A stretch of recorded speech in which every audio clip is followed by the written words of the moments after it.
যেখানে TV unit রাখবেন বলে ঠিক করছেন ঠিক তার উপরেই রয়েছে এসির পজিশন।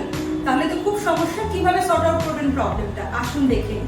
এটা একটা টিভি প্যানেল, এটা একটা বেডরুমের টিভি ইউনিট, যেখানে আমরা একটা কনসোল ইউনিটের সাথে ব্যাকে পুরোটা প্যানেল করেছি ফর টিভি ইউনিট। আর এই টিভি ইউনিটের ঠিক ওপর পজিশনে কিন্তু রয়েছে এখানেও এসি বসানোর পজিশন।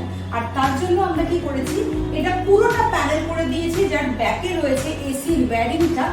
আর যখন এসিটা সেটিং হবে অথবা এসি সেট হওয়ার পরেও 1 বছর পরে কি 2 বছর পরে যদি কোনো কারণে ওয়্যারিংয়ে কোনো প্রবলেম হয়, আপনাকে এসিটাকে নামিয়ে ওয়্যারটাকে চেঞ্জ করতে হয়, তাহলে আপনারা কিভাবে অ্যাক্সেস করবেন? তার জন্য এখানে আমরা 8টা ওপেনেবল স্ক্রু দিয়ে এটা একটা কাট আউট প্যানেলকে অ্যাড করেছি, যার উপরে এসিটাকে আমরা সেট করব। এবং পরবর্তীকালে যদি আপনার কোনো প্রবলেম হয় তাহলে পরে এই ওপেনেবল স্ক্রু দিয়ে প্যানেলটাকে খুলে ফেলে ভেতরের ওয়্যারিংটাকেও আপনি চেঞ্জ করতে পারবেন।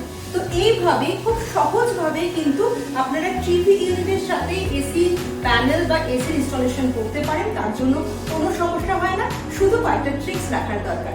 ভিডিওটা যদি আপনাদের কাজে লাগে তাহলে শেয়ার করুন আপনার ফ্রেন্ডস অ্যান্ড ফ্যামিলির সাথে। Thank you very much for watching.